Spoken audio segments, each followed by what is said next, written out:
Were we muted the whole time? No? Yes?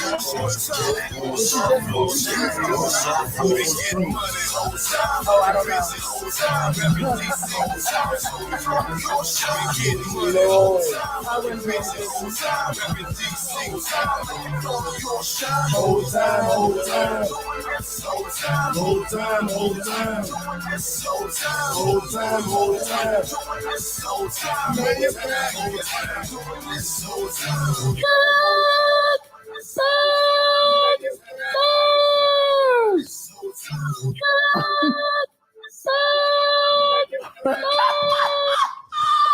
This is a whole mess. A whole mess. You know what? There may be a whole echo in the first 5 minutes of the show. Oh, Lord, man. Okay, technical difficulties.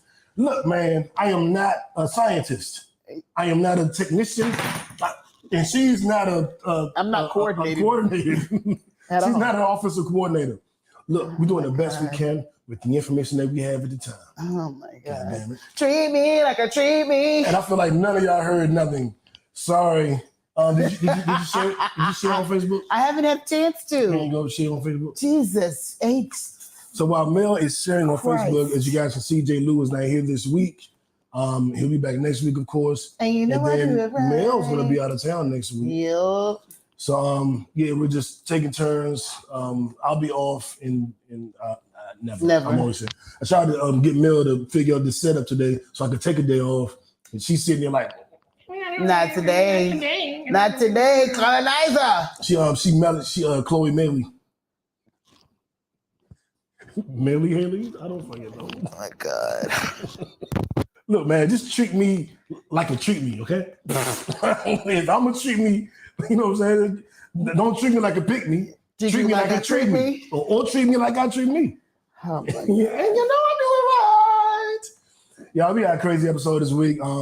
We're live on YouTube and Facebook. If you guys are listening on Monday, we did go live at 6-ish on Sunday. And we'll be doing that for the foreseeable future. Shout out to our sponsors, Mo's Marvelous Cleaning. I'm about to do for Marvelous Cleaning, Mo. I'll be calling you sometime this week.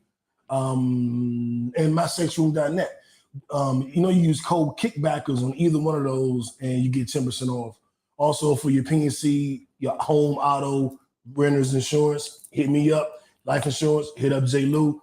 And we're going to get started. This is going to be a good episode because we were watching on this or that segment, which is usually a relationship or sex topic. I saw a post from a young lady on Facebook that went viral. She was saying what her standards were and men were upset, up the fuck set. So, and I didn't get it. We'll talk about that. We got to talk about new music by The Game and Meg, The Stallion, Rod Wave, Nicki, Voice Artist Greatest Hits. We'll talk about that. The Murder Inc. doc. Everybody's been hitting me about this, Ashanti. Look, I get it. I just want you guys to stay out of my relationship, okay? Just stay out of it. I can handle my home. I don't even know what Irv did. I don't even know. You know how I found out Ashanti was at the Nelly concert? Everybody on Facebook, Instagram, Twitter, and Christian Mingle messaging me. You guys gotta relax. Nipsey will get his actual namesake award this week. HU got some big news coming. And the Breakfast Club broke up. Now I think every entity in the entertainment industry that has been successful has had at least one breakup, including the Pod Named Kickback. Yeah, we done broke up a couple times. Yeah. And I was thinking like, shit, we got more breakups than anybody. But nah, like most people have gone through like Joe Budden podcast. He started off with a girl, and then it was that girl, I forget her name, sorry, Rosenberg and kind of Rory. Then it was him and Rory. Then it was him, Rory and Maul. Then it was him, Rory, Maul, and Parks. Then it was him, Rory, Maul, Parks, Ice and Ish. Yeah, Ice and Ish and that whole mixture. On their Patreon, he always has Sue Surf, not Sue Surf. Yeah, Sue Surf on there. So yeah, we're not the only people that go through these things, guys. So you got the sharing and stuff. We out there, we in the streets. We in the streets. So we in the streets. All right, everybody. Treat me like a treat me. Okay. Let me get it on one more time.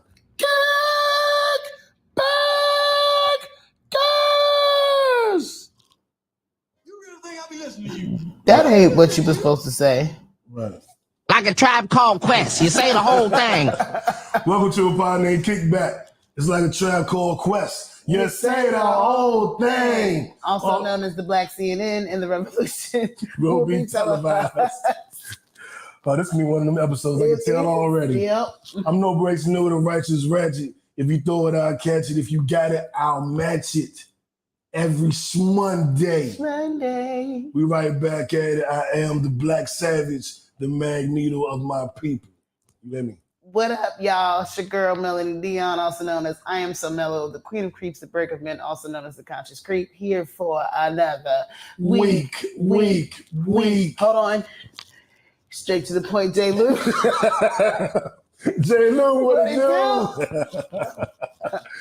Oh man, so we're gonna be a little interactive this week. Can you monitor Comments? Yeah. And you guys, we're bringing the old format back, so you can comment, you can tell us your thoughts, you can tell me when I'm right, you can tell Mel when she's wrong. I knew he was gonna say that.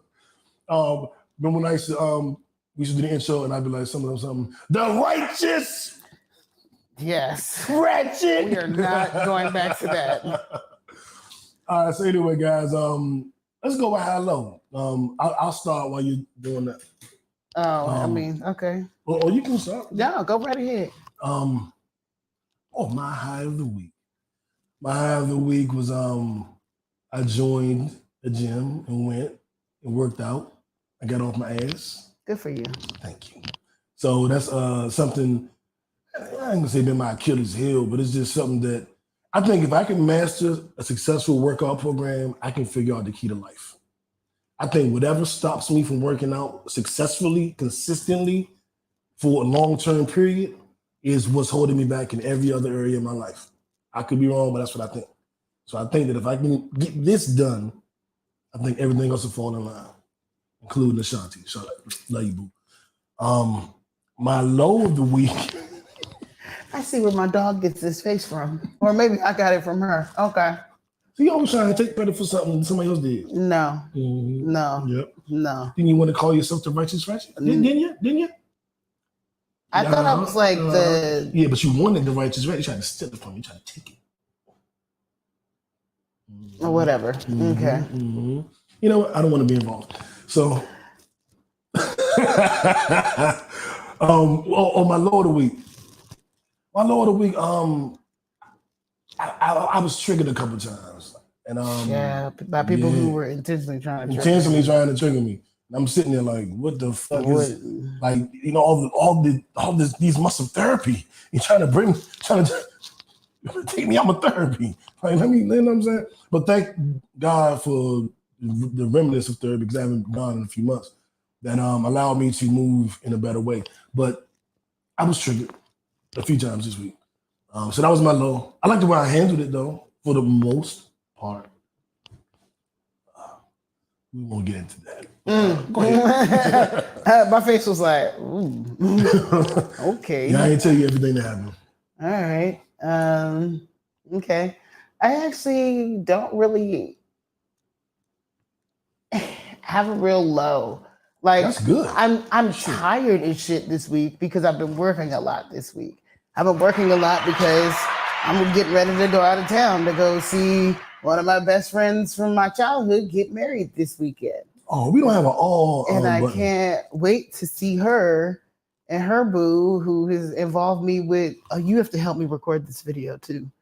Okay. The one I asked you about, which is gonna be interesting because I look like shit today. It's not that kind of video, guys. It's definitely not that kind of video. But so there's that. And then my family has been in my job like 3 times in the last week. And that's been awesome. Like they've brought different people. My brother-in-law was there Wednesday. He brought some friends with him. And one of the people that he brought with him ended up coming back on Saturday when they came back for brunch. He brought his wife. And because he was like just in love with my fried chicken. He was just like, I just don't understand. Like, how did you get the seasoning all the way through to the meat? Usually it's just on the skin, but like are you like brining this? And I'm like, everybody always asks me if I'm brining my chicken or if I use buttermilk. And I'm like, I don't do none of that. It's just seasoned with love. So yeah, so that was another awesome experience. Work has been good. Like shit is just really good right now. I'm just tired. Yeah, I don't have no complaints. I don't really have a low. I dropped 3 pounds. All right. Without working out. Even better. That's even more impressive. Yeah. I mean, well, I haven't really been drinking like that.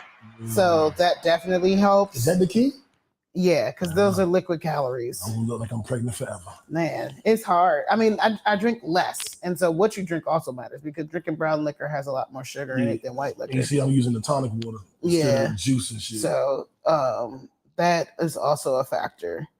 So yeah, I don't have no complaints right now. Like shit is good. And I just need to make sure I keep on this path because the last thing I need is for this dress to get any tighter. I have a shirt that I bought in DC before I moved to Atlanta that I only could wear once because it's just too tight. Mm-hmm. I keep the shirt.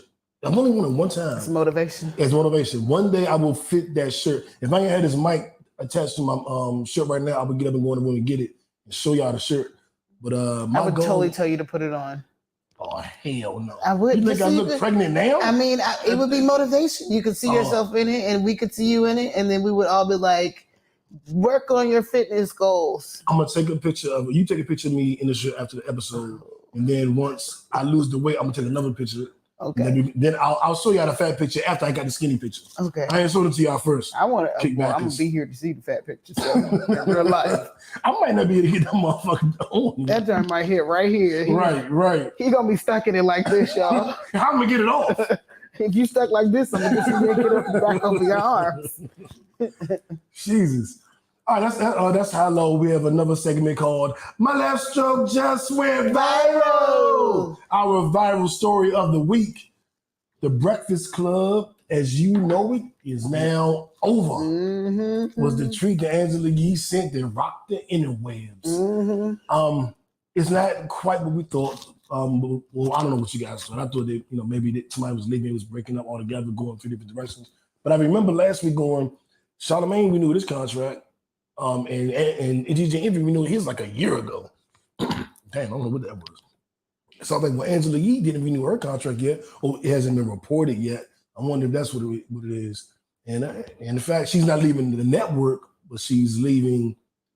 Well, she's leaving, I guess, the station, but she's staying with iHeart, who the station is a part of iHeart. And she's going to have a syndicated show, nationally syndicated show that'll be daily, and her podcast is going to be nationally syndicated. I fuck with Angela Yee. I listen to Lip Service every week. No, actually, I watch it. That's one of the few podcasts I just make a point to watch. You know what I'm saying? Because she always, her and the ladies, pretty little ladies. That's what it is. Okay. Oh my, looking at the ladies. Mm-hmm. I knew there was a reason. Well, I'm gonna watch some black women. You put some black women on TV on the internet, I'm gonna look at it. I'm gonna tell you. But congratulations. Let's give a round of applause for Angela Yee. I don't know what the Breakfast Club is going to do moving forward. It'll be DJ Envy and Charlamagne. I don't know if they're looking for a third, like another young lady to bring in, but I would recommend Mel. You guys holler at Mel. I'm her manager. Contact me.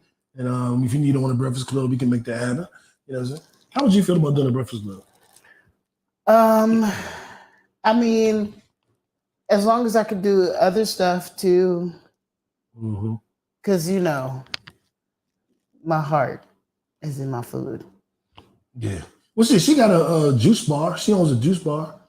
And she has her podcast. Yeah, as long as I can do my other things, I wouldn't be opposed to that. You'd have to move to New York. That is the part I do have a problem with. I'd have to be remote. I'm like, I could go to somebody's studio. Y'all could like Zoom me in. How would you, if you left, because the show is over, like 10 in the morning is when it goes off. So you could be back to DC by 12-1. Back to DC? I mean, damn shit, Atlanta.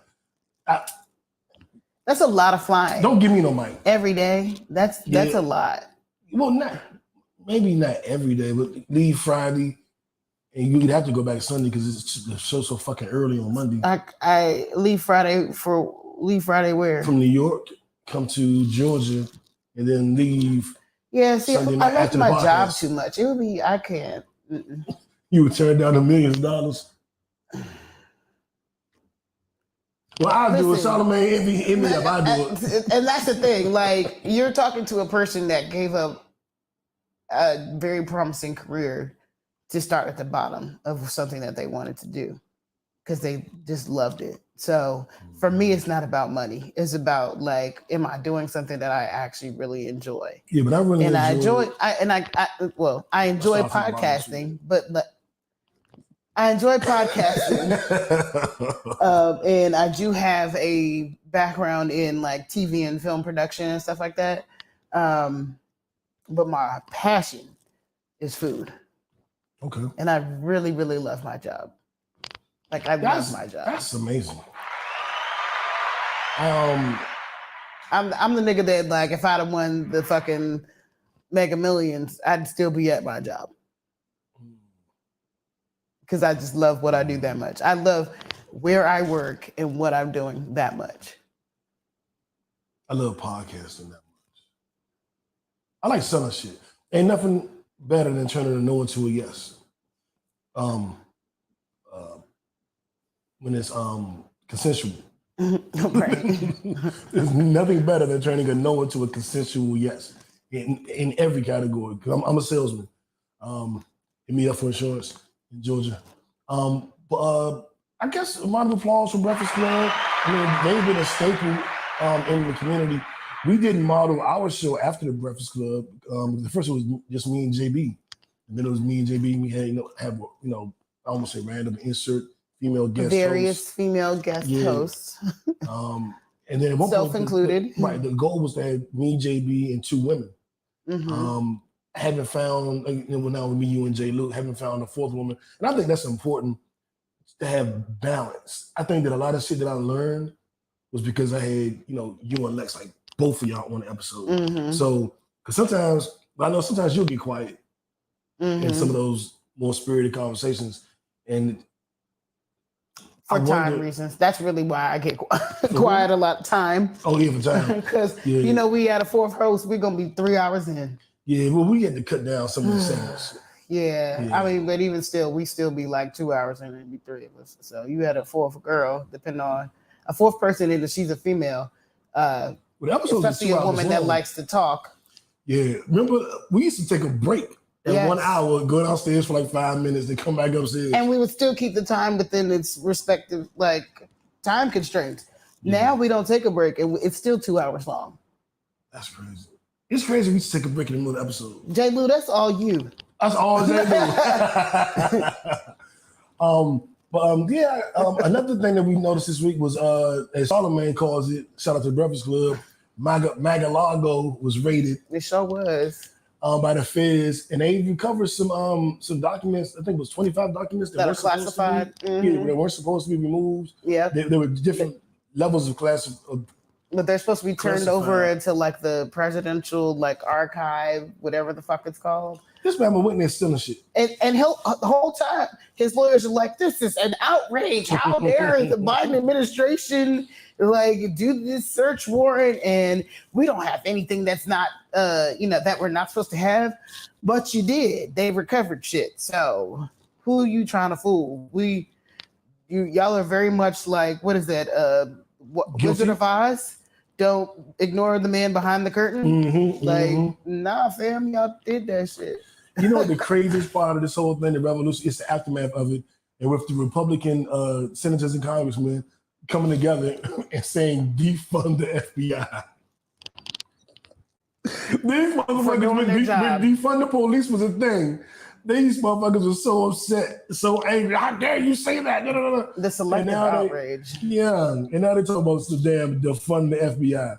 Y'all gotta relax. What my little effect there? Because we didn't give you this war. So dumb. You are really dumb. For real. They tripping. What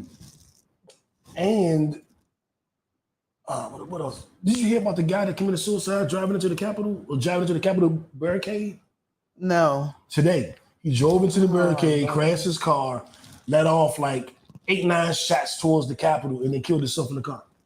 So he just shooting blindly, just shooting and then killed What do you herself. hope to accomplish by doing shit like that? I'm just curious.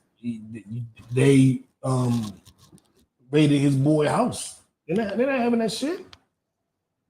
But I'm like, what did the individual? No, well, he's stupid, obviously. I mean, obviously, I just don't understand people in these weird, like, this selective outrage. Like, I'm angry. I'm an angry white person. They don't know how to deal with the world when it isn't going their way. Yeah. Like, we know how to deal with the world. That is my hair. Okay. I thought it was me. I thought, man, I'm about to take my mic. The world, we know how to deal with I'd have been like, move your necklace. Oh, right. Although you do need to move your shit because it is on your mic. Yep. There it is. Nope. Stop. You normally clip it in so it doesn't like constantly brush. Now do it. Talk, move. Hello. Hey, guys. Why are you being stiff? You're not a fucking like mannequin. Isn't it wonderful? No, you're good now. I bet. We're both good. I'm a little more clear. I'm talking to myself like this.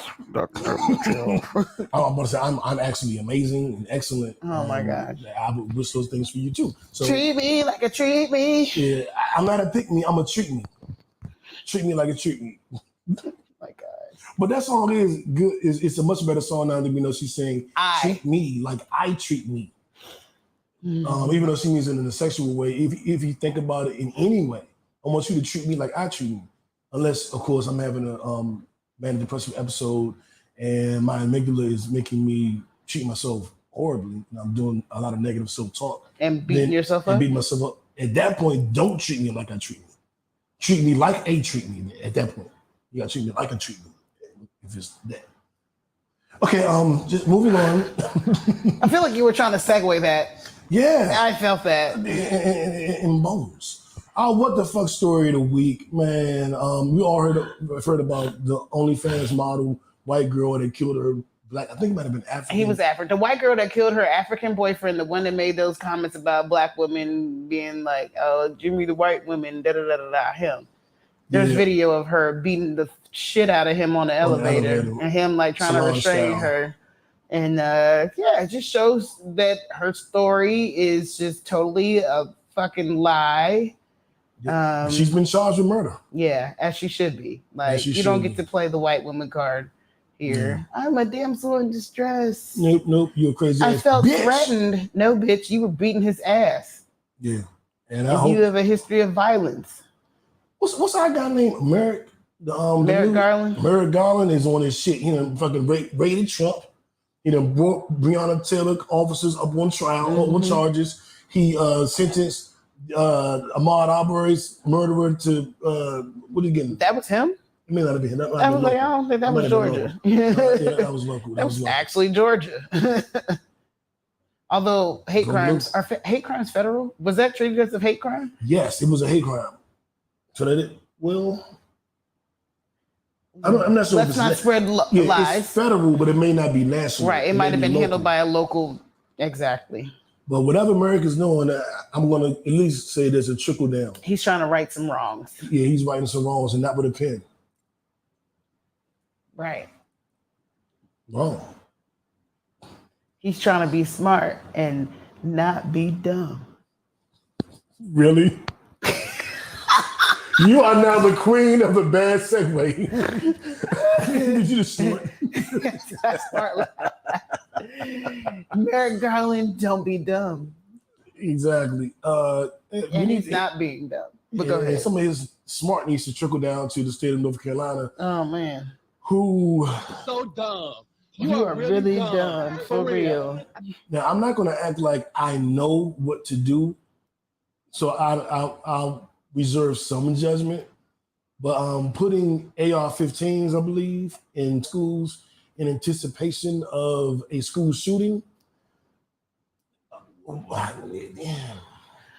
seems dangerous. I have mixed feelings about this. Me too. Because it's been happening so frequently. I understand why they did it. If the guns are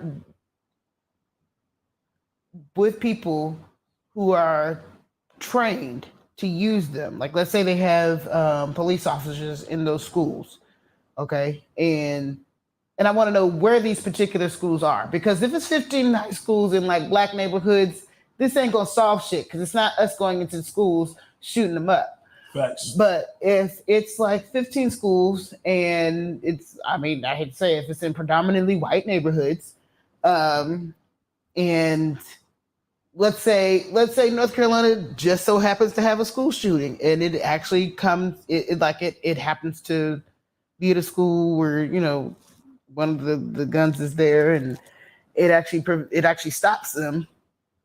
I could see why they did it, but I could also see it being a thing where, oh, the potential school shooter found the gun and goes around and shoots up the whole school. You know what I'm saying? So it could go either way.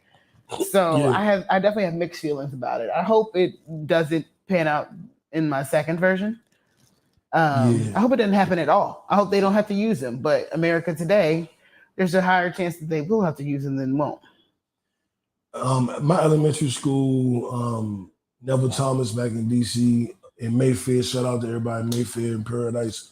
I used to live around there. Yeah, I lived in Mayfair Mansions. I lived in a rental office until my mother died. I got there. We left 7th Street in the middle of second grade. And I was in Neville Thomas from 2nd grade to 6th grade. But we had a security guard at our elementary school. And I remember, I don't know if he was armed or not, but I remember one of the kids, one of the big hustlers, and I know it sounds crazy to be in elementary school, but one of the big hustlers at my elementary school got into it with the security guard. I remember the security guard like damn near whooping his ass because he kept trying to fight him. So he was grabbing him, and then he would slam him down, and he would get him trying to fight him again. He just slam him down again. Then he would restrain him and like, boy, you better take your ass home. This was outside of school. I remember thinking like, damn, he fucking do it up. Like, and I wonder like if we could have a security guard or an officer at every school. And I'm at the Coolidge High School, and we had security guards, and we had damn metal detectors. Mm-hmm. So every day I was late for damn homeroom because you got to wait in the line to go through a metal detector. Mm-hmm. You got to throw your book bag through the scanner. You got to stand in line waiting for a metal detector. Depending on what time you got there, you'd be like, fuck, I'm missing first period. It just was what it was. But niggas was shooting in my high school, like shooting at each other in the school. And so they had to do what they had to do. And I wonder if something like that is better. Because I think if they had the 1 or 2 officers, and I guess it was 1 or 2 or maybe 5 security guards in my high school, if every school had that, our school had it because we was in the hood. Mm-hmm. But I wonder if every school had that, all these private schools and everything had that, would that be sufficient? I definitely think it would be a deterrent because now I could be wrong, but I feel like we don't, that's not to say that they don't happen, but we don't hear about school shootings in black schools anymore. Especially once they started implementing metal detectors and the scanners and stuff like that. We stopped hearing about stuff like that. And that's not to say that it doesn't happen, but we definitely don't hear about it. But we definitely hear about I used to remember East Side High. Mm-hmm. You get those things off the doors. I was like, nigga, we in East Side High, they really have locked our doors. Mm-hmm. We used to be, my 10th grade year, we used to be at the Lee campus and go to lunch at McDonald's, walk up the street to McDonald's, whatever was on Georgia Avenue, we could walk and go eat and then walk back and get in. It was to the point now where you couldn't leave in lunch. Mm-hmm. Like you had to stay in the school grounds. All the doors were locked. There was no going home trying to have sex on your lunch break. Not that I would, wait a minute. Not that I would do that. We know he was. Other students. Mm-hmm. Sure. But you couldn't leave no more. Once you enter that school, you could not leave until 3 p.m. And I think that's a better way to go than giving every damn school an AR-15. Yeah. What were you gonna say? I think I cut you off. I smoke a lot of weed. I don't remember. Okay, cool. All right. North Carolina, rethink that. Now, something I'm really excited about is our Nipsey Hussle Award. We give this award every week for excellent achievement.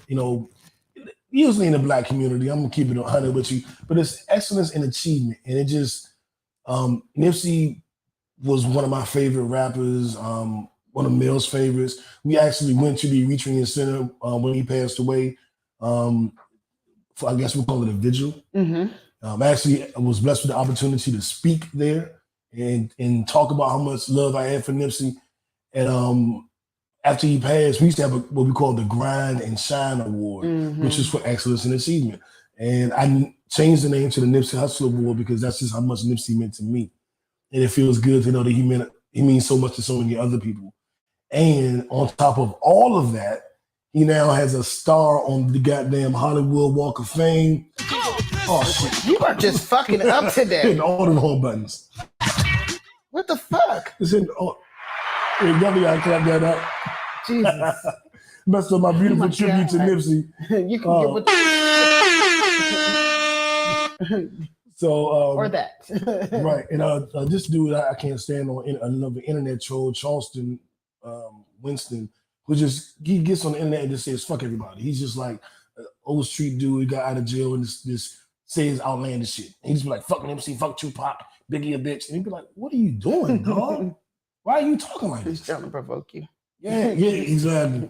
And he issued an apology to Nipsey yesterday. An apology to the Crips, an apology to Crip Matt, who's like one of the more popular internet Crips. I hate to call him that, but he doesn't have a podcast, but his videos get like hundreds of thousands of streams. He a Crip, and he always talking Crip shit, nigga shit, hood shit. And he apologized to him specifically, and he apologized to all Crips and all Nipsey's fans, all of Nipsey's loved ones, and anybody that felt the way about his comments. And he said that he didn't expect people to forgive him because we probably don't have forgiving hearts. But he sincerely wanted to apologize to anybody that had love for Nipsey, and especially his fans. I was like, oh, you talking to me? I'm a fan. You know what I'm saying? But I just very happy to give Nipsey Hussle the Nipsey Hussle Award. That's the shit to me. And something that also feels really good to me, Mel, I'll let you introduce this one because this is our alma mater. Even though I ain't graduated, I went on the Diddy Scholarship, which means you drop out to be a rapper, but I did go for 2 years. HU? You know. What they doing, Mel?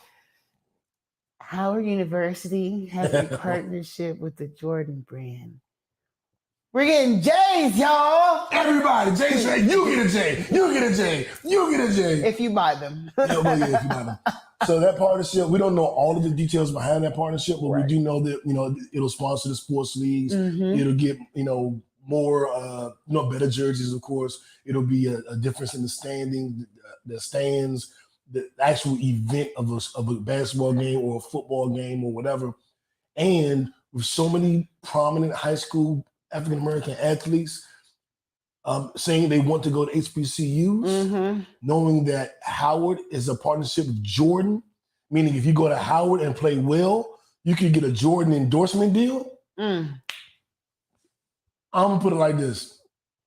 Over the next 3-4 years, you're going to see a change in all of HBCU athletics. You're going to see NCAA athletics get flipped on his whole head. His whole head. And shout out to Deion Sanders, who really, I believe, is leading the charge on this.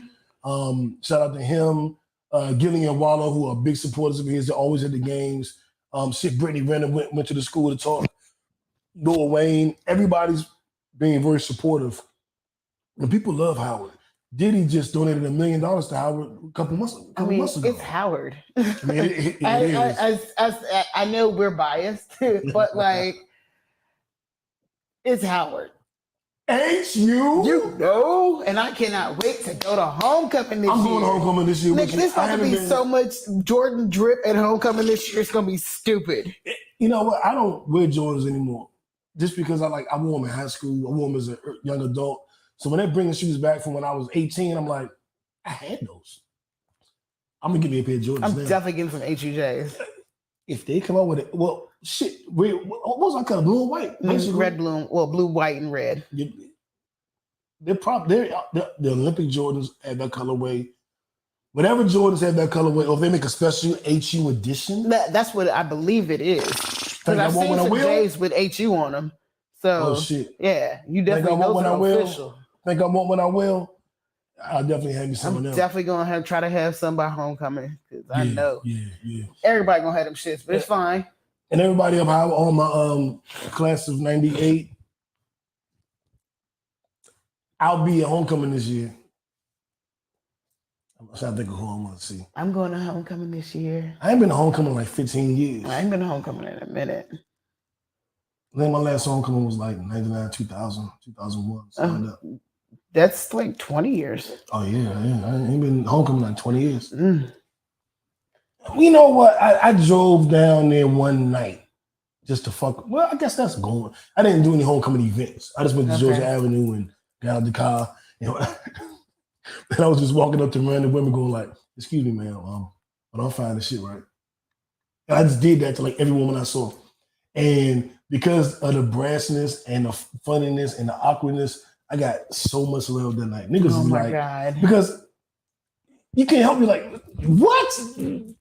What if she had been like, what the hell? No, and just walked? No, I was too, we were in a different, I was silly as hell, funny, and I looked better back then. You know what I'm saying? So, you know, nobody thought I was fine. I don't think nobody thought I was fine. But to see a decent looking dude with that much confidence and being that, because if I was being serious, like, man, excuse me, you know, it'd be like, oh, you get the fuck. But I'm being goofy anyway. I got all my boys with me. This nigga ain't like this goofy ass nigga. But it was a way to break the ice. Mm-hmm. I think women appreciated that because I was like, hey girl, hey shorty. Fuck you there, bitch. Yeah, shorty in 8 shoes. 8 shoe Jordans, come here. Right. Say that shit at homecoming. It's gonna be 1,000 women turn their head. Exactly. I'm definitely not wearing. Oh, you know what? It's probably not a good idea to wear those at homecoming. Because it's gonna be 1,000 motherfuckers there. They gonna get stepped on. Oh yeah, you get stepped on like some bad crap, bad cool. Bad, yeah.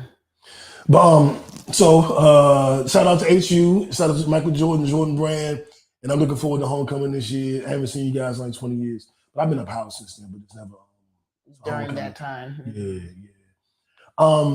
I was having a debate on Facebook a few weeks ago about is Serena Williams the greatest individual athlete of all time? And some agreed, some didn't, some questioned it, some taught me things that strengthened my argument for her to be considered that. And I'm not sure at this point. I think with her 23, I think Tiger has like 9 Masters wins. The equivalent to that with Serena will be 23. So as far as individual, and then you can throw in Muhammad Ali and the different titles he won. And I think that's probably the bar for individual athletics. Maybe you throw Arthur Ashe in there as well. But nobody really holds a candle to what Serena did. And she said she's going to retire. She used the word transition, and she wants to, work on her venture capital business, Serena Invest, I believe it's called, or Serena Capital, something like that. And she's raised like $100 million for different various businesses. Serena, if you're ever looking to put any of that money into podcasting, holla at a Pod Named Kickback, give me.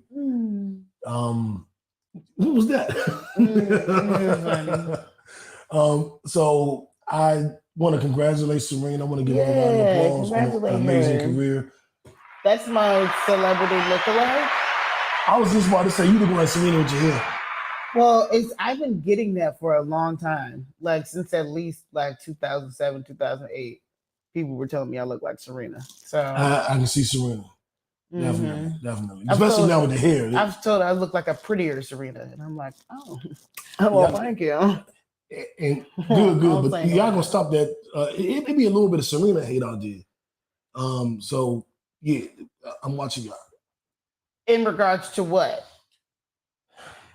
The dude she with her husband being white, and then her makeup choices, or her looking like she's been bleaching her skin. And I ain't heard about that one. Yeah, that's definitely been a conversation that's been had online. Just people saying that they didn't find her attractive, saying disparaging things about her. Well, people have been saying fucked up shit about Serena for a long time because she has a very, I don't call it masculine, but she's muscular. That's what I was alluding to. And so, I mean, I'm sorry, she's too much woman for you. Serena bad, y'all tripping. That happens to be a thing. Some women are just too much for certain men. Serena bad. And if you feel threatened by that, that's on you. That speaks more to you than it does about her. Respectfully, Serena got cheeks. I think it's tripping. Man, remember when she wore that black jump? Yeah, that's the one that really set it off. Motherfuckers was mad.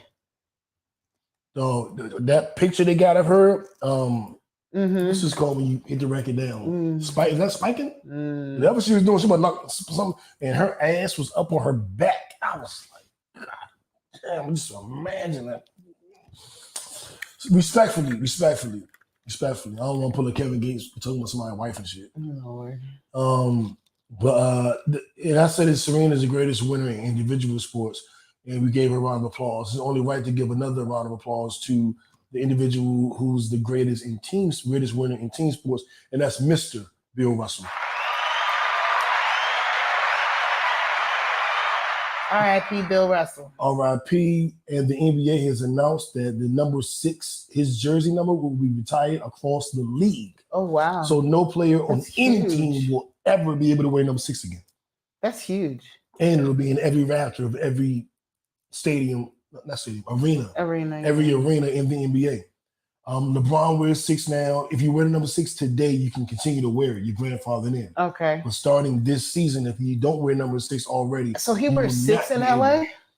Yeah, and that's weird. I thought he was wearing 23. I thought he was too. Well, he couldn't wear 23 in Miami because Pat Riley retired 23 based on Jordan. Okay. He said nobody in Miami will ever wear 23 again because of how great Michael was. Right. So when he went to Miami, he had to wear 6. Then he went back to Cleveland, he went back to 23. And I think when he first got to LA, he was wearing 23. And then at some point, I feel like he was too, because Kobe's 24, right? Yes. Okay.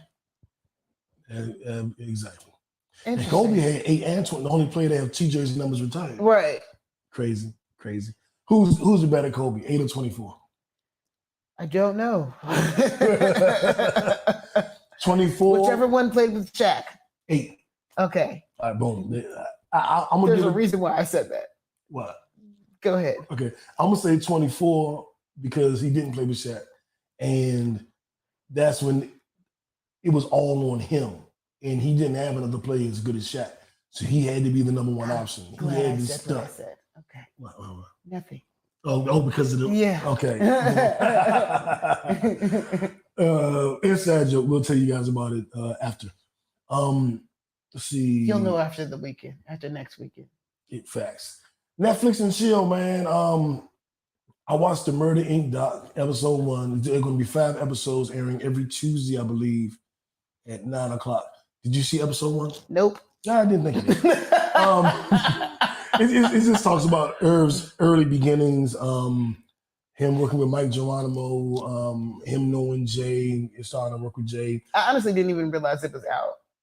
Oh, yeah. And this week has just been a crazy week. I haven't been at home in the evening at all. And then when I get up in the morning, I'm like up doing stuff with Junie. And so like I have not really watched TV at all. You're really a dog mom. I really am. And she's doing so much better now because I was having a really hard time getting her to go back to using the bathroom outside. And so she was just using the little pet training pad. PTSD. Yeah. So now we've made a lot of progress in the last week. Good. So I don't know. You are fucking up today with these buttons. I am. But it's good to see to hear that Judy's getting back to normal. Yeah. And the Murder Inc. doc, it's really good because as a big Murder Inc. fan, a huge Jay-Z fan, Ja Rule fan, you guys, and I like Ashanti a little bit. I guess you guys can tell that. Just a little bit. And then knowing some people that were actually part of Murder Inc., like Ching Santana and others, it's just I know the story. There's still parts of it I don't know. So I'm looking to fill in the gaps, the stuff I don't know. But I am really into this story. Despite Herb's comments about Ashanti, despite all of that shit, I am just into the story. And it's well done. There are 4 more episodes, and I'm looking forward to every single one. I am a little bummed that Ashanti isn't a part of this. Mm-hmm. And I think Herb was too.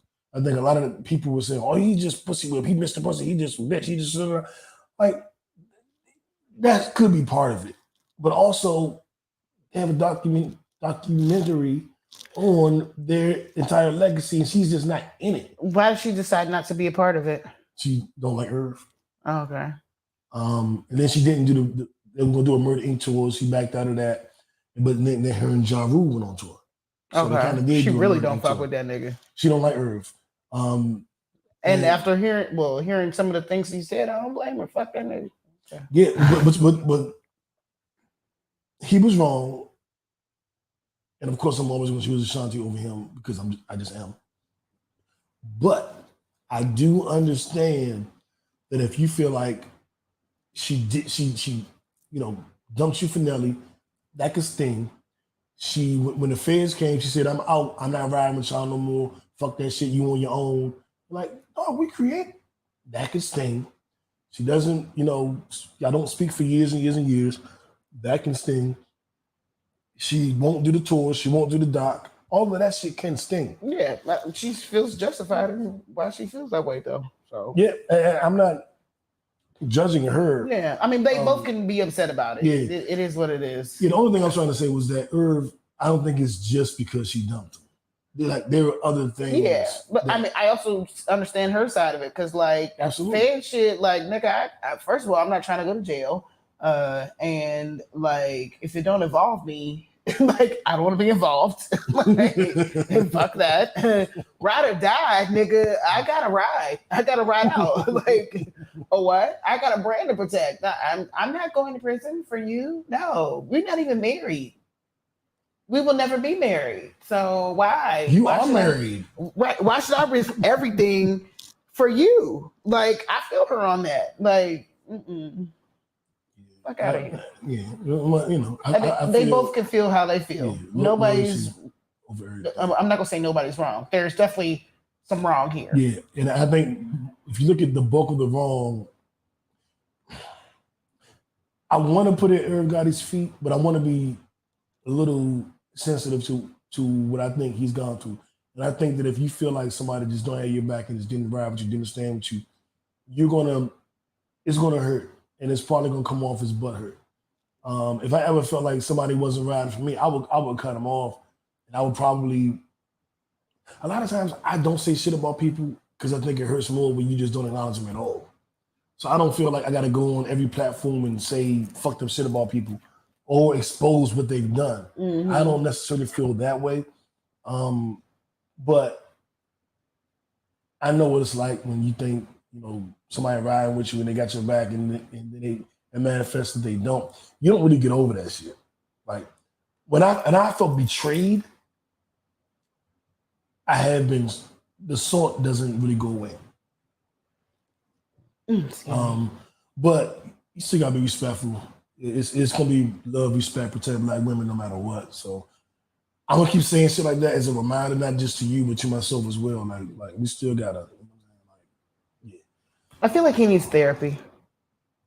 Definitely. Because he's holding on to a lot of anger. To have them be the most successful person in the fucking music industry at one point, not getting paid properly, not being compensated properly, everybody trying to steal your artist, everybody just fucking you over, then to the point where they finally give you your credit, your respect, and then you go and become the biggest label ever, and then the feds come and shut your whole shit down, you lose your company, you lose your deal, you lose your girl, you lose your wife. Everything falls apart. Your best friend, Ja Rule, goes to jail for 2-3 years. Your other best friend, Supreme, he gets indicted for 30 years, and he's in jail probably the rest of his life. You have an antagonist as in 50 Cent, who helped destroy you, and now you're watching his TV show every week. That's a lot. Yeah. That's a lot for one human. You need to do some introspection and realize what part you played in that shit. I agree. I 100%. Because you can't change other people. So if you can't find your fault, then it just is what it is going for the rest of your life. I always go by the philosophy of what could I have done differently? Mm-hmm. Because if everything is about what you did, I can't change you. Yeah, I wonder if I'm a slave to that question. I'm gonna say no, but honestly, I feel like he hasn't. I feel like he feels like, I don't think he's had that type of self-reflection. Yeah, sometimes, and I'm guilty of this. Sometimes when you see all the good you did and you feel wronged, you can't see your bad. It is a blind spot. It's like when you try to parallel park and look into the little sap, it's a part you can't see. You can look in that joint and not see a car and pull out and motherfucker will smack your shit. Swipe this shit Yeah, out. swipe the shit out you. Everybody has a blind spot. I think the Irv has a blind spot there. And this ain't me dumping on Irv. This is just me commenting on what I saw. I do respect Irv. He's one of my heroes in the music game. I just think that, he got areas of opportunity like we all do. And I ain't gonna not see it. You know what I'm saying? That I did watch the Murder Inc. doc. Go watch it. It's good. Episode 1 came out last week, along with the show Tales, where he takes a song from hip hop, R&B, whatever, and he makes a movie around the concept of the song. It's creative, of course. It's good. I mean, like I don't have another way to explain it to you. In each episode is like a mini movie. So these episodes are like an hour, 90 minutes long. So everything is like a damn movie. And it's good, man. That's all I can say. That shit is good. I ain't gonna hold you. I still haven't watched The Bear yet. Have you finished it? Yeah. Okay. So just keep in mind The Bear. I saw Joe Budden and them talking about the Severance, which is supposed to be a really good show. You in that show, you have a job. You take a shot, and in that shot, you become two different people. You're your work persona, and your out of work persona. And being as though it separates the two of you so drastically, it's a lot of drama that can happen. And there was another show they mentioned that was supposed to be really good. God damn it, I can't remember it. But I'm still watching rap shit. I finished up Ozark finally. I know I'm late as hell, but I did finish Ozark. Now that I'm finally done, I can appreciate the way it ended. I did not want Ruth to go out like that, but I can appreciate it. And Ozark was good. all's well that ends well. Ozark was a good show. Yeah, it was. I wasn't disappointed with the ending. Some shows you get really disappointed with how they end. I wasn't disappointed, but I just like Ruth, so I felt a little way. But Marty, my guy, so at the end of the day, I'm cool. Damn, what's the show? That rap shit. Damn, there's a show. There's something I watched that was really good. I'm going to talk about rap shit. I still think is good. And it's loosely based on the City Girls and how they came up. And Carisha, Young Miami, did another episode. This episode had Saucy Santana and JT from the City Girls, and they talked about like their differences and how they argue. And I was watching like, damn, do y'all like each other? But they have a lot of. They argue like sisters. Like they argue. They at each other. Because JT is more laid back, more chill, just more like, I ain't with all that dumb shit. Like, I'm chilling. You get her tipsy, she'll be with all the ratchet shit, but it's got to be that right day, that right time. She had the right amount of drinks. So now she can turn up with you. Young Miami is turn up all day, every day. And JT don't be feeling that shit every day. Like, I ain't turning, like sit your ass down, so I ain't so loud. And she said that when they all together, JT's one to be like, why y'all so loud? She's like, bitch, we was the same volume yesterday and you was with us. JT was like, I don't feel it today. Y'all bitch too loud. Like, what the fuck? Y'all acting too ratchet. So I do kind of see, based on the show, I think they made it too extreme. When the show, there's one woman who's like pro-black, power to the people, very straight and narrow and your path. And that's supposed to be JT? Yeah. But I think it's exaggerated. And then the Young Miami character, I also think is a little exaggerated, which, of course, you do that for TV. But now seeing that, I'm kind of like, I get it. I get it. And the show is Issa Rae, man. The show was damn good. You know, Issa, when has Issa ever given us a bad project? You know what I'm saying? Like, the show was good. So I would tell you guys to watch that. I encourage you to watch it. What else was I saying? Oh, I saw a 50 on Breakfast Club this week. That was a pretty good interview. He told a story about he seen Jay in Las Vegas, right? And they were talking, and Beyonce was like sitting on like a window ledge, and he said she jumped down and ran up on him, and he was thinking like, what is she doing? Like, why is she, like monkey, like what are you doing? And he said it hit him like, oh, she's running up on me. He was like, yo. He said, I looked at Jay like, help, nigga. Like, what the fuck? And Jay was just like, Why she running up on him? I don't know what to say because 50 and Jay they do little shots at each other. You know how 50 always take a shot at Diddy. He do the same shit with Jay-Z. And Jay-Z, they always taking shots at each other. And B just kind of felt like if it's on, it's on. My baby mama harder than a lot of you niggas. Yeah. And so he's like, what confused me was it's still Beyonce. So she's still beautiful, she's still gorgeous, she's still sexy, she just all of this amazingness, but she ready to rumble. He's like, one, this me and Jay shit. He ain't got nothing to do with you. She there for her nigga. Right. He was like, damn. And then he was like, do you like? She really thought I don't like Jay. Like, she really think I want to do something. No, she was like, nigga, if you do try it, it's on site. Like, yeah. And he was sitting there like, I don't even know how to respond. Like, what do I do? And the Solomon was like, you better be lucky. You better be lucky Solange wasn't there. He was like, oh shit. Solange I just would have had to reboot. I'd have had to do something else. You just throw the deuces up and keep it moving. Yeah. And he was like, he was like, when I saw that, I was like, oh shit. Like, she really think that I would do something to Jay. Like, I would never. Like, that's my man. we compete and we battle each other and shit. But I don't want to hurt Jay. Like, what the hell? He was like, it was so crazy because B really rolled up on me. He said, ask Jay-Z. He said, he'll tell you, ask Jay that shit really happened. He'll tell you. I just thought that was a funny ass story. That'd be pretty funny. That's a pretty good interview. You guys might want to check that out. Let's get into Mill's favorite segment. We gotta turn it down because YouTube be hating.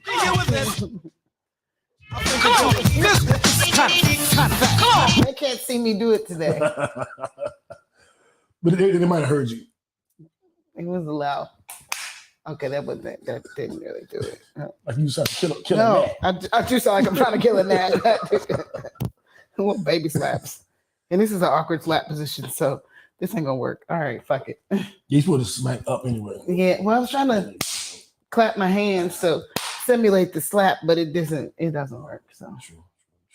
All right, so introduce to this or that, Mel, because I discovered it on your page, your Facebook page. So really, this whole debate started when that post came out about men being like their loneliest ever because women have and women have basically raised relationship standards, and so they're in their happiest relationships. So now men are lonely.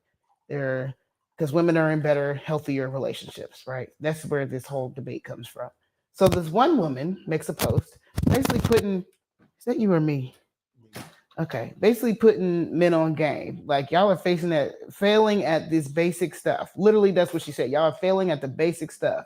Like, take an interest in, if you're gonna DM me, take a look at my page, see what I like, take a real genuine interest in me as a person. When you ask me out, now this is her specifically, she don't want to do a coffee date or like go for a walk. She want to do something different. She want to go to we can do affordable stuff. We can go to happy hour. We can do whatever. I'm a woman that has very limited time. So be creative. And also, I make money. So don't bring up the fact that I make money. Like, don't be on some, oh, I see you baller. You know what I'm saying? Like, don't say shit like that. That's literally what she was saying. Okay. And open the door, hold the door for the woman. Open the door. Yeah. It was basic shit, y'all. Basic shit. Basic. And she was very clear about it being the basics. And the men on my timeline were upset. This is why she's giving off masculine energy, and that's why she's gonna be single. Oh, what? How is this masculine? She's just asking you to take effort. Take a genuine interest in who she is as a person. I don't think that's asking for too much, but apparently it was. It was too much. When I saw the controversy, I didn't know what the original post was. Because typically when I see long posts like that, I just don't read them. I'm not interested. So I saw the post, I just skip past it. And I saw Mel making a comment about men. And I was like, well, what happened today? What happened today? Mm-hmm. So I texted her, like, what was going on? And she told me, so I went to the post. I started reading the comments at first. And I was like, oh, shit. This girl must be the female Kevin Samuels. Something didn't happen. Oh, Lord. So then I go and read her actual post. And I'm like, wait a minute. I do want to date a woman I can afford. I do want to open doors for her. I do want her to feel special. I do want to have ideas for inexpensive dates that feel like really high quality. I do want to have a good conversation. I'm not jumping in nobody's inbox with nothing slick to say. I'm going because niggas will WYD you to death. Yeah, I'm not going to ask you what you're doing. I want to have a conversation. I want to get to know you. I want to find common interests with you. I was just like, so what part are y'all mad at? And I think towards the end, it had a little bit of tone to it. Maybe sounded a little bossy. I was like, is that why they're mad? But I took it like she giving you game, dog. She telling you what she wants, and it's probably going to be consistent with a lot of women, you know, of that ilk would like. And probably most women. No, I can't imagine women going, I hope you jump into my inbox with nothing to say. I just can't imagine that. Just WYD me to death. Yeah. HRU me to death. I can't imagine a woman going, don't you dare hold that door for me. I ain't crippled. I don't get it. So I'm like, these are the basics that I do when I'm interested in a woman. I come up with creative dates. I come up with good concepts, good conversation people. I'm a podcaster. I love to talk. I'm going to come up with good conversation. I'm going to, you know, try to make you feel special. I'm going to try to show you a good time. What was the issue? And I really just couldn't get it unless it was just like a woman, because she told me to do it, I'm not going to do it. And then I was like, so I blame the men for this. This is like one of them times where Mel would normally tell me like, man, the men on my timeline say this. I'm like, no, they didn't. Or you need to unfollow them, or I don't have them people on my timeline, whatever. When I saw the people responding and the aggression and the anger and the it was like a judgment. One dude called you a feminist. I was just like, what the fuck? And so I was like, yeah, because when a woman, what I say something like you would come back with this weak ass feminist, you're a feminist bullshit. Like, come on, fuck out of here. And you know, I retweeted it or reposted it and was like, these are the things I do on a basic level when I'm interested in a woman. Like, this is kind of how you move. Like, what do you do? If you're interested in a woman, you don't come up with good conversation?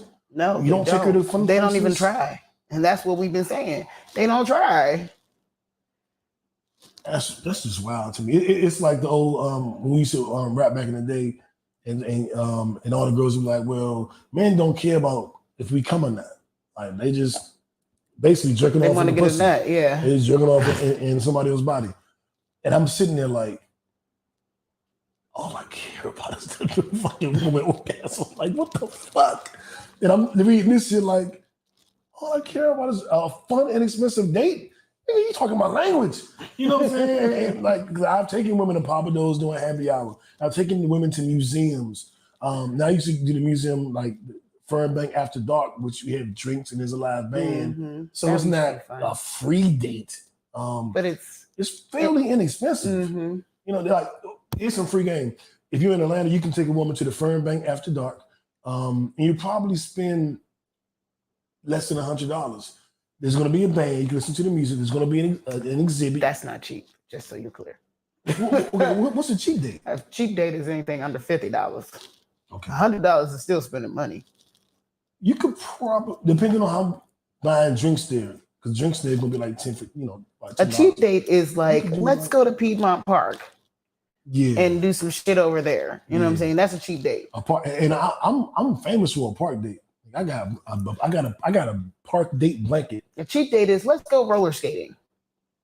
Let's go bike riding. Let's go ride the belt line. Like, those are cheap dates. You can even rent bikes for like $10 or get a fucking scooter and ride that. You know what I mean? Like, those are cheap dates. You can do shit like that. When I think of cheap dates, I try to think of like something under 100, because like, and I'm not, movie isn't a date to me if I don't know you will. Yeah, movie could be a less expensive date, but I'm not going to a movie on our first date. Yeah, because all we're doing is watching the screen. Yeah, you don't even get a chance to talk. I would not suggest a first date being a movie for anybody. I don't know why we thought that was a good idea back in the day, because you can't talk. I never thought that. It never made sense to me, because I'm genuinely trying to get to know the person. We're not even going to talk. You know what I'm saying? Unless it's an early movie, and then we do dinner and we discuss the movie after the movie. And nowadays, with movies selling liquor and shit, you don't even need to go out after. Yeah, that's pretty much that. Yeah. But like, And fellas, like, y'all gotta relax. And maybe, you know, unless you go to the drive-through. I mean, the drive-in. Yeah. Now that could be an experience. Yeah, I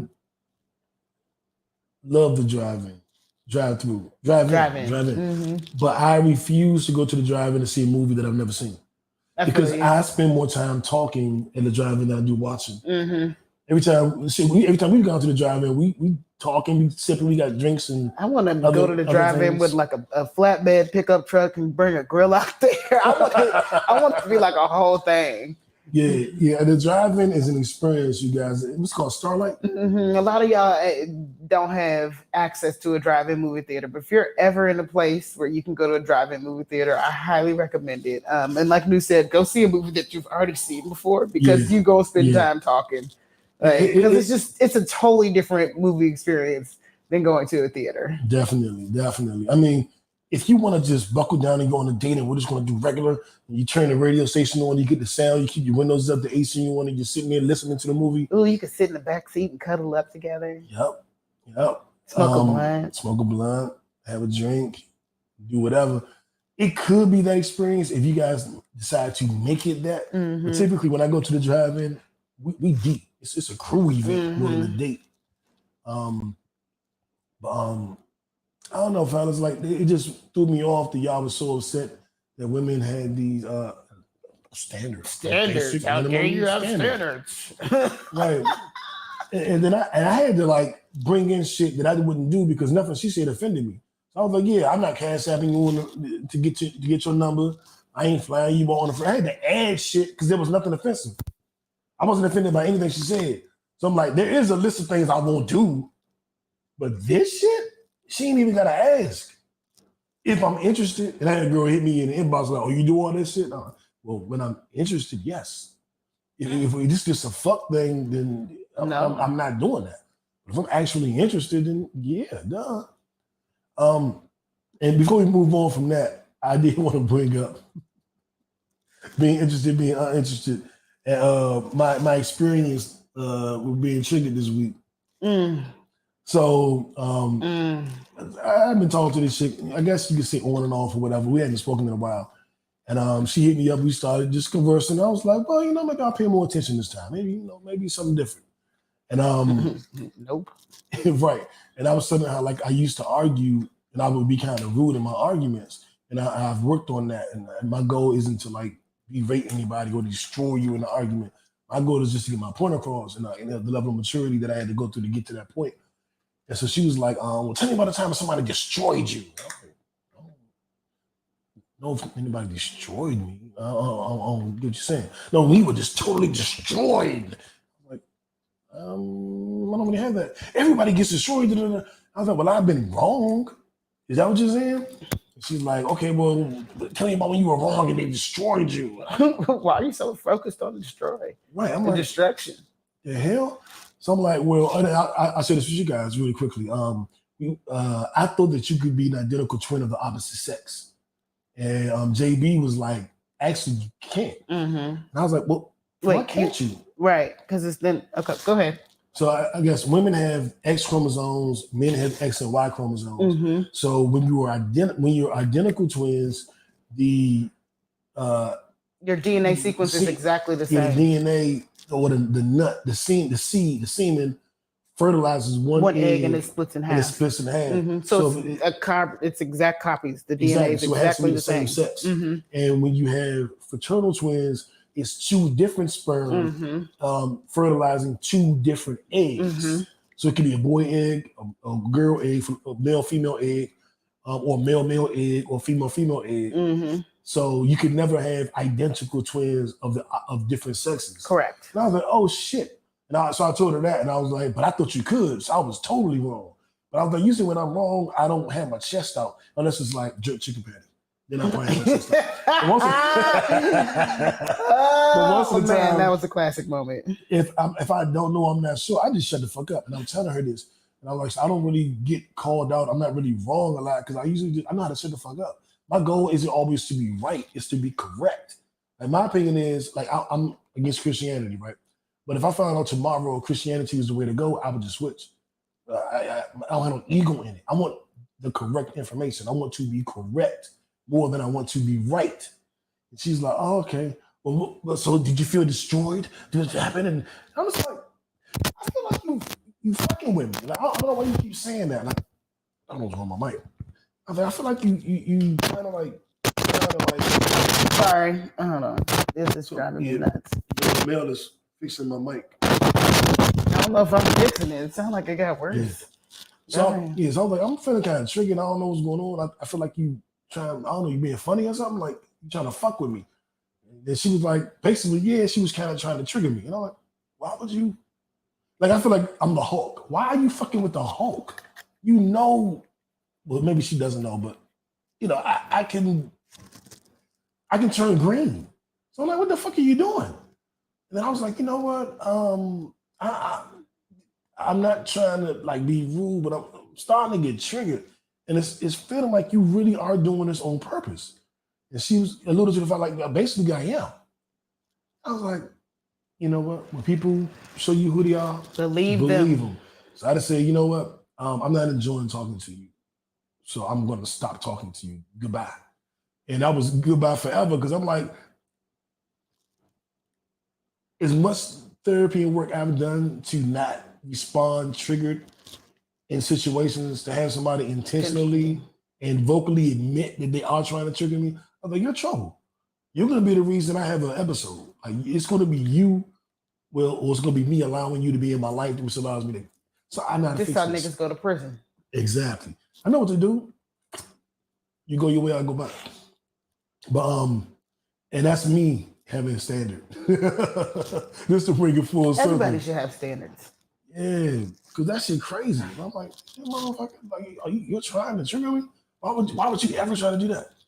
It's wild. But there's new music to drop in our Eargasm segment. Or did you want to comment on that? No.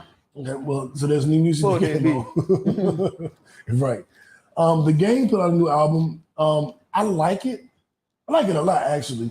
But it was like way too many remakes. He went and just got like 10 Jay-Z beats and just redid them. I'm like, what are you doing? It's 30-something songs. It's just too long of an album. That's too much. Nobody wants an album that long. Yeah, and it's 10 different remakes or Nobody whatever. wants to hear that. Some of the songs were actually good though, but it was just so many remakes. It just got weird. Like, why are you doing that? And he did a song called Black Slim Shady, which is a 10-minute Eminem diss. Right. It's okay, I guess. But I'm not an Eminem fan, so I don't even want to hear. I don't want to hear Eminem rap. I don't want to hear you rap like Eminem. I don't want to hear Eminem dissing anybody. I don't want to hear nobody dissing Eminem. I want Eminem to just be gone. You know what I'm saying? I respect his talent, but I don't have no interest in knowing anything about Eminem. I don't want to see him. I don't want to hear him. I don't want to talk about him. I like Eminem, so I don't have a problem. But I'm like, you gonna make a rap this about Eminem? I hope it's good. You still listen to Eminem? I haven't. I'm a person that doesn't really listen to music like that anymore. So I used to be a big Eminem fan, though. His first like Marshall Mathers LP, that was my shit. That's like 20 years ago, though. Yeah, he put out like 18 albums since then. I'm sure. And I ain't heard. Well, I try to listen to him, but I don't enjoy him. Yeah, I used to love Eminem. That's my new shit. When I don't enjoy something, I'm just getting rid of it. I don't enjoy Eminem anymore, so I don't listen. Goodbye. I'm about to start using that shit. I don't enjoy it anymore. Yeah, that's the name of this episode. I still think he's one of the greater. I mean, one of the best rappers. He's definitely I think it is lyrically a goddamn monster. Yes, I remember somebody posted something about Renegade like a couple weeks ago, and they were basically was there an interview where like Beans was talking about Renegade or something like that, or was it Memphis Bleak? And people saying that, and Memphis Bleak was like, yeah, what did he say? Because the rumor was he was like, he was basically like, Jay. Right, but he was like, I mean, if you listen to how it aged, like Jay-Z really bodied it or something like that. He really had the better verse. And I went back and listened to Renegade and I was like, no, he didn't. He's 20 years later, Eminem still murdered him on this beat. Like, see, I don't think M murdered him. I think that I thought M got out on him. I thought M asked him. But there's a line with Jay, there's a section where Jay was like, I went the other way and I walking the road and I was like, woo! But I do think, as a general rule, M invested in him. Yes. But I never thought he murdered. I thought when Nas said that shit, Eminem murdered you on your own shit, I think people ran with that. I didn't feel like Eminem murdered him. I felt like Eminem was better. He definitely was better. There's no question about that. I think that's the bigger point. Like, it doesn't have to be bodied him, but he still outworked you on your own shit. Yeah. I love it when a woman outworked me on my own shit. Oh my God. I tell you how the ladies, I love it. I love it. But that's going to happen as a rapper. Like everybody said, Kanye killed him on I Run This Town Tonight with Rihanna. Like, it's going to be noticeable because it's Jay. So to hear anybody outdo Jay on the Jay song, it's like, oh. Well, for me, it made me be like, how did that even happen? Because I feel like it's not like Jay-Z just put the shit out without listening to it. You know what I'm saying? Like, if you got some hot bar, it's my song, and you come up with some fire ass bars that's better than mine, I might go back and redo my shit. Because I don't want you outdoing me on my shit. I think it's a couple things. As an MC, one, you don't want to change your lyrics. Like, I did what I did. I'm gonna stick with it. You know what I'm saying? Like we'll see how people feel about it, but be cool, baby. Okay. Hold up. I'm gonna stick beside him. You and these buttons, bro. I gotta relabel them. But like, yeah, I'm gonna stick beside him. That's my verse. I wrote it. I'm riding with it, and we'll just see. And then there's a thing of, I don't think you killed me. There's another thing where you like, I think my verse is better. Mm. And then when the public hears it, you go, oh, yeah, y'all really think this was better than my verse. I wonder if people were in the room when it was released, like before, not released, but They definitely had a listening session. Yeah, absolutely, without a doubt. I'm like, were there just a bunch of people who in there were like, yeah, Jay, it's your voice, your verse is the best? Or was anybody in there being honest and he was just like, fuck it? You know what I'm saying? And a third way to look at it as an MC is, I want to have a great album, and I got you on it. I want the best verse you can give me. Mm-hmm. And if at the end of the day, people think that your verse is better than mine, then guess what? I got one of your probably best verses on my album. That's a win for me. I want your, if I'm gonna have you on my song, I want your best shit you ever wrote. I feel you. And I want to do better than that. That's where. But I've never changed my verse because of somebody else. It's too much ego involved in that. Unless like it was just a drunk night and I did a fucked up version of my verse. You know what I'm saying? Now I have had somebody say, you should do a fast flow on this track. I don't want you to do your slow flow. Mm-hmm. And I already recorded my slow flow. And it was like, no, fast flow. Mm-hmm. Like so-and-so went fast, so-and-so went fast, you only went slow. Go back, redo a verse, make it fast. And I went and made a bounce, basically a bounce flow. But that wasn't because I got killed. It was just because they was like, no, I want up tempo. This is the cadence I want. Yeah, no, I get that. I'm just wondering. But I don't think Jay was sitting around like, man, it murdered me on my shit. Yeah, I'm sure. No, because if he thought, I'm sure he wasn't like that. I'm just wondering if other people heard him was like, yo, you should probably redo this, and he was like, nah, my shit is harder than his. And then it came out and it was like, oh, it's not harder than his. But the narrative was never like, when the song came out, niggas on like, damn, M killed him. Niggas was like, that Jay-Z Eminem's on fire. And then when Nas said Eminem murdered you on your own shit, that became the new narrative. Now all of a sudden Eminem murdered him. That wasn't the hood lord. That wasn't what was saying in the barbershop. It wasn't a thing until Nas said it. And then people go, yeah, that's right, Nas, you did murder him.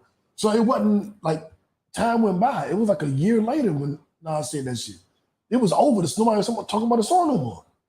And then all of a sudden when Nas said that shit, unless my memory's off, I feel like all of this happened in like 2001, 2002. It was about a year. It was about a year difference because everybody was like, "Is Nas ever going to respond?" It was like a year. You talking about Ether? Yeah, when Ether came out. Yeah, I remember when Ether came out. I remember listening to Renegade. I feel like I remember listening to Renegade before Ether came out. And I always liked Renegade, but I always gravitated towards Eminem's verses because I was a bigger Eminem fan at that time than I was Jay-Z.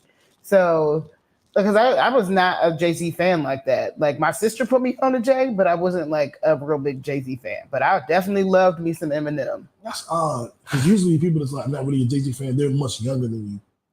I'm a little bit older than you, but around your age is when like the appreciation for Jay is still usually there. So when I was like 16 years old, I wasn't really rocking with Jay like that. How old were you in 96? 14. So I like Reasonable Doubt. That wasn't on my radar. Hard Knock Life. That wasn't on my radar. You know, in my lifetime, not on my radar. It wasn't until I got to college that I went back and listened to Reasonable Doubt. Okay. That's when I started listening to Jay-Z, and I was like, he's cool. I'm still not like a real big Jay-Z fan. I don't know when I became a big Jay-Z fan because he's always been present, but I guess I just started. I probably had the same way with B, where I was just like, y'all are cool, but I used to hate on Jay a little bit because I liked Jay when I was a little kid.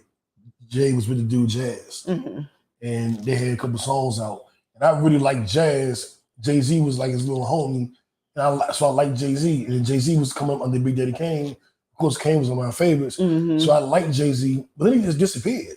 And then when he came back, he seemed just to be. It was like he was like a Fresh Prince type nigga. Well, Jazz. Well, this is what happened. They was street niggas. Jazz's record label was the same record label as Fresh Prince, and they wanted him to make a Fresh Prince type song.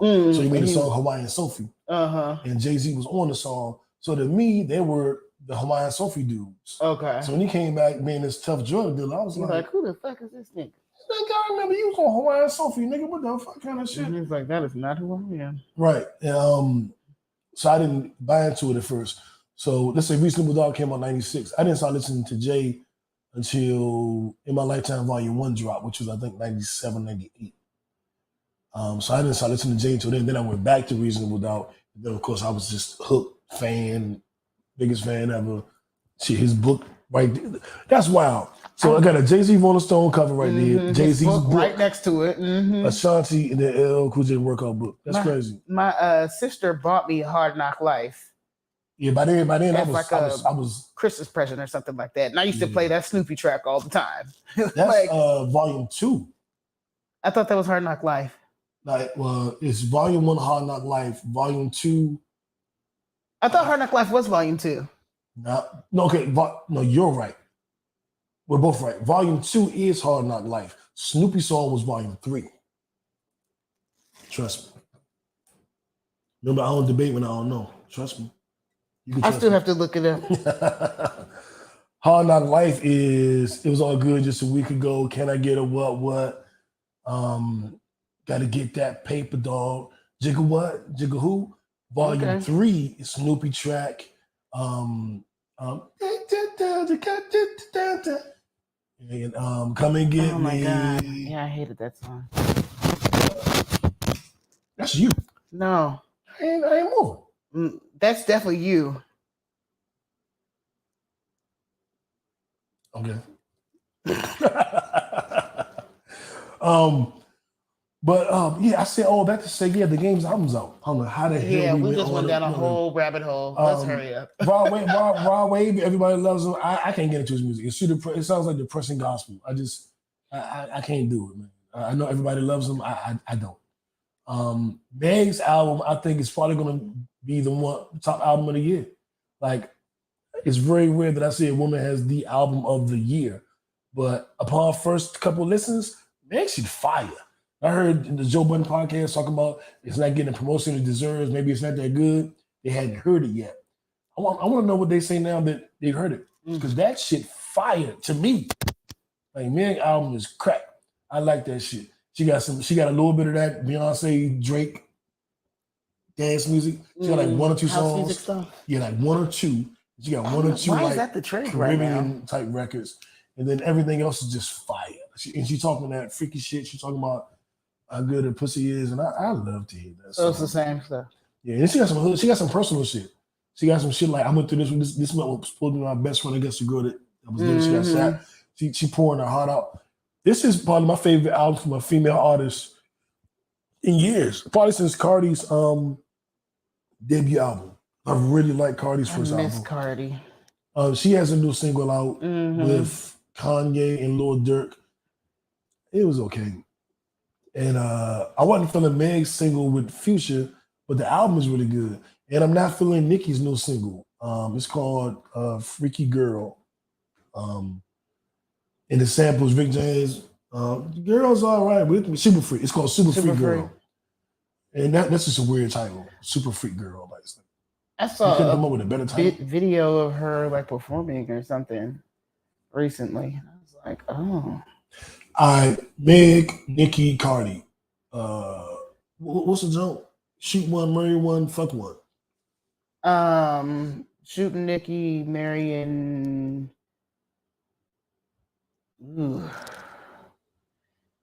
Cardi, and fucking Meg. It's either Nicki's getting shot. The other two are interchangeable. Now I feel fucked up behind my shit because I don't want to say shooting Meg. Oh, so I'm out. I can't play the game. Lord. But I'm fucking Cardi. I gotta get one night with Cardi. Well, I saw my party one. No, that's somebody's wife. Moving on. I said I wasn't gonna do Kevin Gates. Shit. So all right, moving on. Voice to 5'9", speaking of Eminem earlier, dropped his greatest hits. It's available. I say get it. Voice has always been like a super talented rapper. I think he's better than Eminem. I think that Eminem was white, so he was able to shine more. Well, I think Voice is one of the greatest MCs ever and doesn't get nearly the credit he deserves. At all. And I'll just leave him as far as sports. The NFL is back. Ain't that how we do sports every week? Yep. The NFL is back. Kyle Kuzma from the Wizards dropped 67 points in the summer league. All of these big stars, LeBron James, everybody's going to summer league. Ain't nobody dropped. Kyle Kuzma has 67 points, 11 rebounds, 9 assists in the summer league. He is going to be a problem this year. And alongside Bill and Kristaps Porzingis, last year I got super hype on the Wizards and I jumped out the window. I ain't going to jump out the window, but I am going to say we will be in the playoffs. I don't know if that means we make the play-in tournament and fight our way in, or if it means that we are top 6 seed and we make it, organically. The Wizards will be in the playoffs, and we will win more than one game. Last time we were in the playoffs, we won one game. It's definitely you, because I have not moved. It's your mic. I'm not moving. No, that's not me. Look. I'm not moving. Well, look, now they're going to go to the mic. Well, It's probably not me. because you. It's not me. It's you. We just saw that. I just Because your mic's not even picking up audio right now. It's definitely you. There's a short in your mic. Check. Oh, it is me. That is me. You don't argue when you're not. But you see how quickly You're still wrong, and it's still off. I just want to be correct. I don't want to be right. I want to be correct. There's a short in that mic. It is. It is. So I won't be using it. We'll get this to the guests next week. I'm not using this. Well, they can have my mic because I won't be. Oh, here. yeah, you won't be here. Kickbackers, man, we appreciate you. We are in the top 25% of all podcasts in the United States of America. We are consistently there. That is where we exist. And I want to get into that top 10%, that top 1%, excuse me. So like, subscribe, and all that good shit. So hit like and subscribe on Apple, Spotify. You can watch us on YouTube. And if you're watching on YouTube, you probably look crazy as hell because I'm using Mel's mic. But I appreciate you guys. We do have Patreon. We do have more content coming. This is going to be our greatest year ever. I feel it in my ball sack. And I want to thank you guys. I want you to have an amazing week. JB's birthday coming up. Happy early birthday, JB. Happy birthday, JB. And we're going to turn up next weekend. And let me see what else. Tell a friend. Send somebody this episode. Just send it to anybody. Your friend, your girlfriend, your boyfriend, your homegirl, your worst enemy. Just send somebody this episode, either on YouTube or Apple or wherever you listen or view, and let them experience the experience. Subscribe to the vibe. Moving on. We out. Come eat dinner at my job. If you're in Atlanta.